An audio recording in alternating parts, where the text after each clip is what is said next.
सभी को सलाम, जय मसीह की। आज हम मनन करेंगे मत्ती की अंजील, उसका 5 अध्याय और 3 से लेके 12 तक। मत्ती की अंजील, उसका 5 अध्याय 3 से लेके 12 तक। धन्य वचन।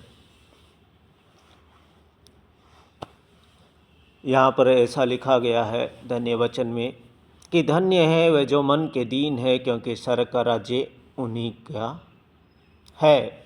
धन्य है जो मन के दीन है, क्योंकि स्वर्ग का राज्य उन्हीं का है। ये खुदा की अंजील कह रही है। धन्य है वह जो दीन है। दीन मतलब स्थिर, अपने आप को दीन करना, अपने आप को जीरो करना। 4 में ऐसा कहा है, धन्य है जो शोक करते हैं, क्योंकि वे शांति पाएंगे। आज सड़क में हमें संसार में अगर शोक करना पड़ता है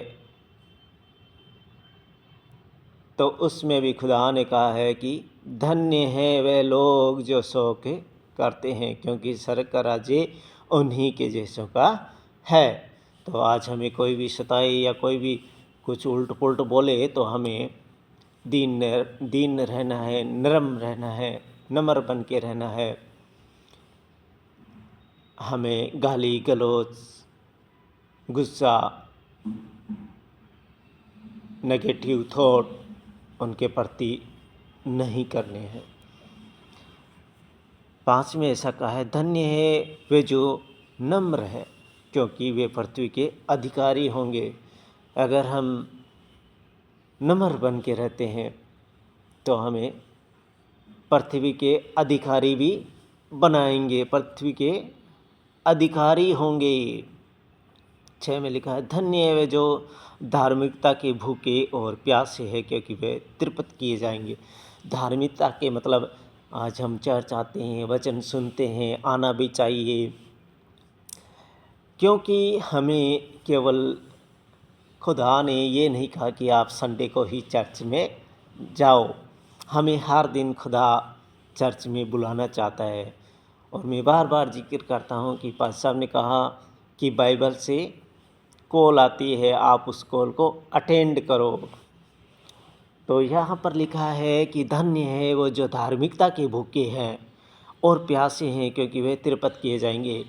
अगर हम चर्च में आएंगे तो हम खुदा के साथ दुआ करेंगे, ठीक है, खुदा से हम मांगेंगे, खुदावंद मेरे अंदर ऐसा विचार डाला कि तुम संसार में एक पिता, तुम्हारा अगर 2 साल का बच्चा इधर उधर अगर एक दिन घर में ना आए तो कैसा लगता है तुम लोगों को? क्यों तुम लोग इधर उधर ढूंढते नहीं? क्या मेरे इतने सारे बच्चे नहीं हैं? क्योंकि नीनवे नगर को जब खुदा ने योना को भेजा था, तो योना जब प्रचार कर दिया तो फिर वो गुस्सा हुआ कि ये पलटा क्यों नहीं है। ये खुदा ने कहा था कि पलट दूंगा, लेकिन पलटा तो नहीं, तो फिर मेरी यहाँ पे इज्जत कहाँ रही? तो खुदा ने योना से ये कहा कि हे योना, नीनवे नगर में कितने सारे मेरे बच्चे हैं, कितने मेरे बच्चे हैं, कितनी मेरे दास दासियाँ हैं। तो हमें अगर यहाँ पर 6 में कहा जा रहा है कि धन्य है वे जो धार्मिकता के भूखे हैं, प्यासे हैं, क्योंकि तृप्त किए जाएंगे।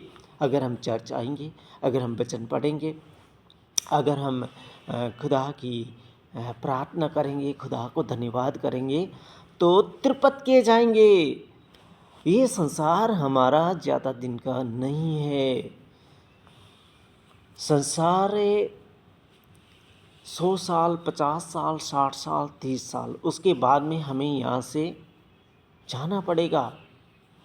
ये हमारा एक एग्ज़ाम है जो चल रहा है, और उस एग्ज़ाम के अंदर हम जो एग्ज़ाम वाली जगह है उसी को हम अपना करने के लिए चाह रहे हैं। लेकिन ऐसा नहीं होगा, ऐसा नहीं होगा। अचानक से दिन आ जाएगा।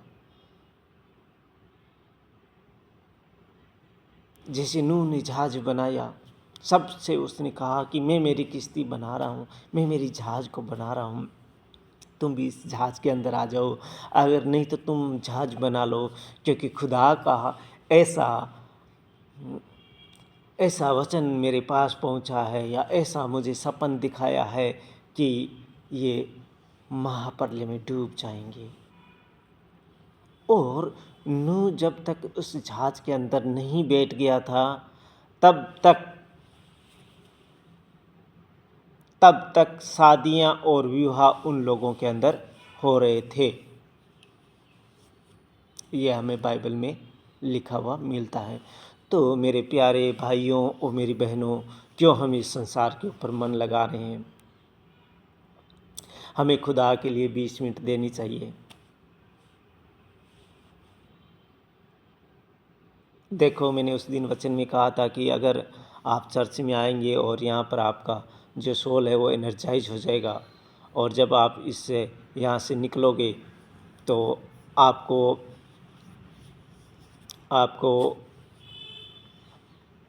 बाहर में कोई दुखी आत्मा होगी, वो मिलेगी और वो आपको देखेगी, आपसे बातचीत भी शायद ना करेगी, लेकिन आपका हंसता हुआ नूर सा चेहरा अगर वो आत्मा देखेगी तो क्या होगा?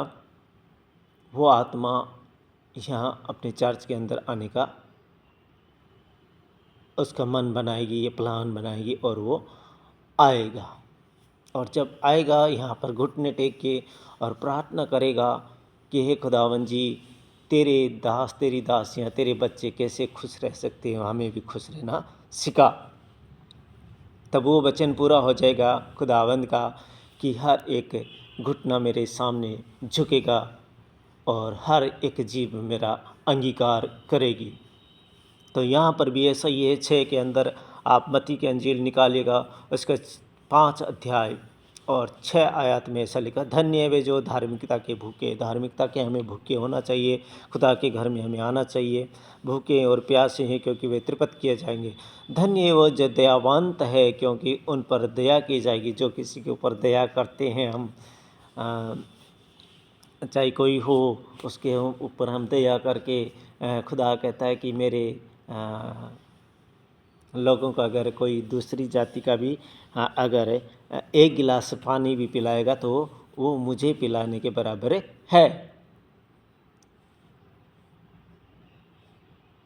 तो हमें एक दूसरे के ऊपर दया करनी चाहिए, जो भी हमें मिलता है या उसके ऊपर हमें दया करनी चाहिए।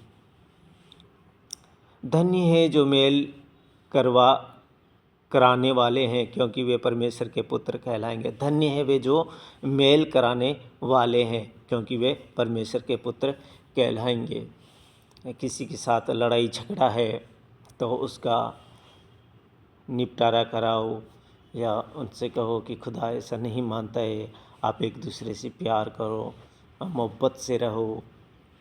तो क्या होगा कि वो अपनी नफरताई को छोड़ के और प्यार में बदल जाएंगे। धन्य है जो धार्मिकता के कारण सताए जाते हैं क्योंकि स्वर्ग का राज्य उन्हीं का है। धन्य वे धार्मिकता के कारण सताए जाते हैं। आज हमारे ऊपर हमारे कई भाई बहनों को जो भी संकट झेलना पड़ता है इस संसार के अंदर, और वो खुदावंद ने भी कहा है कि तुम्हारे को शांति से रहने नहीं देंगे, क्योंकि इन लोगों ने मुझे भी, जो परमेश्वर का पुत्र था उसकी ही परीक्षा हुई, तो तुम लोगों की भी होनी अवश्य है। तो वो भी स्वर्ग के राज्य उन्हीं का है। धन्य है जो धार्मिकता के कारण सताए जाते हैं क्योंकि स्वर्ग का राज्य उन्हीं का है। आज हमें चाहे पंजाब हो चाहे अदर स्टेटों में है, वो हमें अच्छा नहीं मानते, लेकिन अच्छे मानने वाले भी बहुत हैं, क्योंकि थोड़े हैं जो अच्छा नहीं मानते, बाकी तो मोहब्बत प्यार करते हैं। किसी से हम कहते हैं कि हम चर्च में हैं तो वो आदर सत्कार भी करते हैं कि ठीक है, कोई बात नहीं है, बड़ा दिन मुबारक हो, या thank you, God bless you. बहुत सारे हमें ऐसे नहीं कहते, लेकिन कोई जो होता है कि आप चर्च में क्या करने गए थे, क्या आप चर्च जाते हैं? तो वहाँ तक उनको खुदा का कलाम के बारे में पता चलता है कि, और फिर हमारे नेचर के बारे में उन्हें पता चलता है कि ये मसीह को मानने वाले हैं और इनके अंदर नेचर कैसे है। मतलब अगर हम खुदा के घर में आएंगे, खुदा से डरेंगे, तो हमारे नेचर भी चेंज हो जाएंगे या अच्छे हो जाएंगे। धन्य हो तुम जब मनुष्य मेरे कारण तुम्हारी निंदा करें। कई लोग होते हैं जो यीशु मसीह के लिए हम चुने गए हैं, उनके बारे में निंदा करते हैं, निंदा करे और सताए और झूठ बोलकर तुम्हारे विरोध में सब प्रकार की बुरी बात कहे, तब आनंदित और मगन होना, खुश होना उस टाइम। आज हमारे अंदर हमारे रिश्तेदार तो नहीं, लेकिन हमारी जाति के हैं, वैसे दूर के रिश्तेदार होते हैं, तो वो कहते हैं अब आपको क्या बोलना पड़ेगा, अब हमारी भाषा में तो आपको राम राम नहीं बोलना पड़ेगा, अब तो आपको तो बोलना पड़ेगा हालेलुया हालेलुया। तो मैं कहता हूँ हाँ जी, अब हालेलुया बोलना। तो हम इस खुदा के कलाम को यहीं पे विराम देते हैं। आगे आपसे फिर कल हम खुदा के कलाम पे फिर मनन करेंगे। बस यीशु के नाम से मांगते हैं, आमीन।